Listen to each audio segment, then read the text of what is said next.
కాసేపట్లో Tirupati deputy mayor ఎన్నిక జరగనుంది. నిన్న కోరం లేని కారణంగా డిప్యూటీ మేయర్ ఎన్నికను జాయింట్ కలెక్టర్ వాయిదా వేశారు. ఉదయం 11 గంటలకు ఎస్వీ యూనివర్సిటీ సెనెట్ హాల్లో పోలింగ్ జరగనుంది. ఎన్నిక సందర్భంగా పోలీసులు పటిష్ట బందోబస్తు ఏర్పాటు చేశారు. 150 మంది ప్రత్యేక బలగాలతో బందోబస్తు ఏర్పాటు చేస్తారు. నిన్న కార్పొరేషన్లో మొత్తం 50 మంది కార్పొరేటర్స్ ఉండగా కోరం కోసం 25 మంది సభ్యులు రావాల్సి ఉంది. అయితే కేవలం 22 కార్పొరేటర్స్ మాత్రమే హాజరు కావడంతో ఎన్నిక వాయిదా వేశారు. కార్పొరేషన్ సంబంధించి ఎలక్షన్స్ జరుగుతున్నాయి. యూనివర్సిటీ సెనెట్ హాల్లో యాక్చువల్గా జరగాల్సినది కొన్ని కారణాలు కోరం లేకపోవడం వల్ల ఈరోజు పోస్ట్పోన్ అయింది. అట్లాగే నిన్న ఒక అనుకోని ఘటన యూనివర్సిటీ ముందు జరగడం, దానికి సంబంధించి వైఎస్ఆర్సీపీ వాళ్ళు హైకోర్టుకి వెళ్తాం. హైకోర్టు కూడా పోలీసు ఆర్డర్స్ ఇవ్వడం. నిజానికి మనం చూసినట్లయితే నిన్న కూడా మనం ఏదైతే మామూలు ఎలక్షన్స్ టైంలో ఏ కైండ్ ఆఫ్ బందోబస్తు చేస్తామో ఆ కైండ్ ఆఫ్ బందోబస్తు చేసి అరేంజ్మెంట్స్ అన్నీ కూడా చేశాము. సో ఈరోజు ఇంకా నిన్నటికంటే కూడా ఎక్కువ స్టాఫ్ని ఫోర్స్ని పెట్టుకొని సో ప్రాపర్గా ఫిల్టర్ చేసి ఇప్పుడు బాలాజీ కాలనీ నుంచి అంతా కూడా బ్యారికేడింగ్ చేసేసాము. అక్కడే స్క్రీన్ చేసేస్తాము. చేసి ఎవరు కూడా ఇటువైపు రాకుండా కంప్లీట్గా స్టెరైల్ పెట్టుకొని ఓన్లీ ఎవరైతే ఓటర్స్ ఉన్నారో కార్పొరేటర్స్ వాళ్ళ వరకు అలౌ చేసుకునేటప్పుడు ఈ ఎలక్షన్ ఫ్రీగా ఫెయిర్గా ట్రాన్స్పరెంట్గా ఎక్కడ కూడా ఇష్యూస్ లేకుండా చూసుకునే విధంగా పోలీస్ శాఖ నుంచి అన్ని ఏర్పాట్లు తీసుకోవడం జరిగింది. 144 ఇది ప్లేస్, అట్లాగే 30 పోలీస్ శాఖ కూడా అమల్లో ఉంది. దానికి సంబంధించి కూడా బయట మన పబ్లిక్ అడ్రస్ సిస్టమ్ ద్వారా కూడా మొత్తం అంత అనౌన్స్మెంట్ చేసి చెప్పడం జరుగుతుంది. సీసీ కెమెరాలు కూడా అరేంజ్ చేయమని చెప్పి సీసీ కెమెరాస్ కూడా అరేంజ్ చేయడం లేదు. యాక్చువల్లీ మీరు చూసినట్లయితే నిన్న ఈ ఎంట్రన్స్ స్ట్రెచ్లో కూడా మనం అడిషనల్గా సీసీ కెమెరాస్ పెట్టాం. అట్లాగే డ్రోన్ కెమెరాతో కూడా మనం సర్వేలెన్స్ చేస్తున్నాం. అయితే బయట ఎన్ రూట్లో కూడా చేయమని చెప్పారు. సో దానికి సంబంధించి కూడా కెమెరాస్ అరేంజ్ చేయడం జరిగింది. నిన్న దానికి సంబంధించి చేసిన మీద మనం కేసు రిజిస్టర్ చేయడం జరిగింది బస్ మీద జరిగిన దాడి గురించి. సో మిగతా అయితే మనకి ఇప్పుడు దాకా కంప్లైంట్స్ రాలేదు. వస్తే దాని ప్రకారం అప్రోప్రియట్ యాక్షన్ తీసుకుంటాం. ఒక కేసు మాత్రం నమోదైంది సార్. రాయల్ నగర్ లో ఇన్సిడెంట్ జరిగింది కదా నిన్న రాత్రి జరిగింది. అవును, ఏంటి సార్ అది కొంతమంది అంటే వైసీపీ కార్పొరేటర్స్ వెళ్ళి కొంచెం గొడవ చేయడం, ఇమీడియట్గా దానికి సంబంధించిన పోలీసు వారు కూడా వెళ్ళి సో దాన్ని కంట్రోల్లో తీసుకుని వచ్చారు.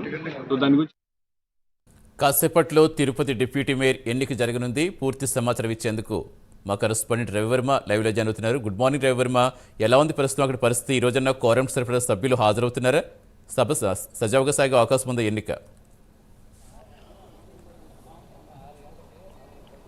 ఎస్ సతీష్, నిన్న జరగాల్సినటువంటి డిప్యూటీ మేయర్ ఉప ఎన్నిక అనివార్యంగా ఇవాళ వాయిదా పడింది. ఇవాళ కోర్టు ఆదేశానుసారం మేయర్ ఉప ఎన్నిక నిర్వహించేందుకు అన్ని రకాల చర్యలు చేపట్టారు.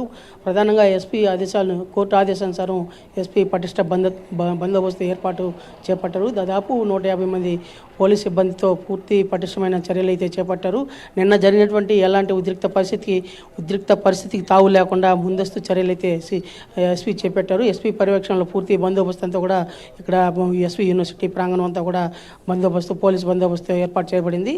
ప్రధానంగా నిన్న జరిగినటువంటి ఉద్రిక్త పరిస్థితికి తావు లేకుండా అంటే కోర్టు ఆదేశానుసారం ముందస్తు చర్యలు అయితే చేపట్టారు.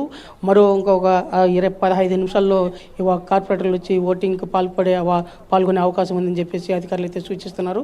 ఆ మేరకు అధికారులు అన్ని రకాల చర్యలు అయితే చేపట్టారు. సభ్యులు రాక కోసం అధికారులందరూ వేచి చూస్తున్నారు. దాదాపు ఈ ఎన్నికల ప్రక్రియ ఓటింగ్ ప్రక్రియ స్టార్ట్ అయిన మధ్యాహ్నం 2 గంటలకంతా ముగిసే అవకాశం ఉందని చెప్పేసి ఎన్నికల అధికారులు అయితే పేర్కొంటున్నారు. నిన్న జరిగినటువంటి ఘటనలను దృష్టిలో ఉంచుకొని కోర్టు ఇచ్చినటువంటి గైడెన్స్ను పరిగణలోకి తీసుకుని పోలీస్ అధికారులు దాదాపు 3 రకాల చెక్ పోస్టులను ఏర్పాటు చేశారు.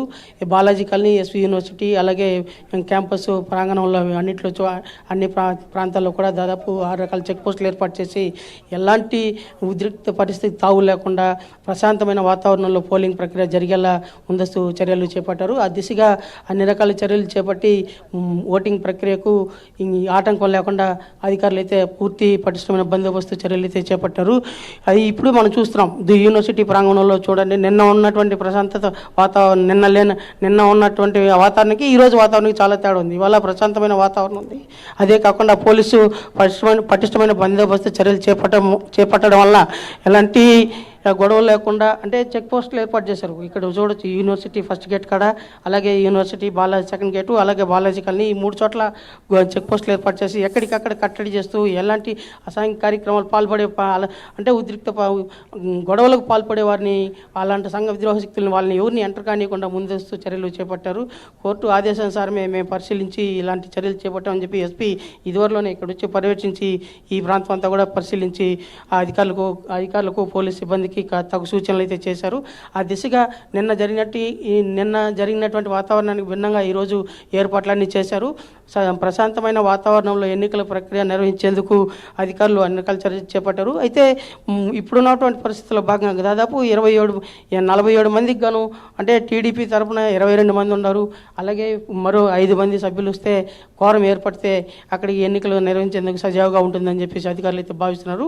అయితే ఇవాళ రాజకీయ పరిణామాల నేపథ్యంలో ఎంతమంది వస్తారు ఏంటి అనేది ప్రశ్నార్థకంగా మారింది. అయితే ఇప్పుడు సభ్యుల కోసం అధికారులు అన్ని రకాల ఏర్పాట్లు చేసుకుని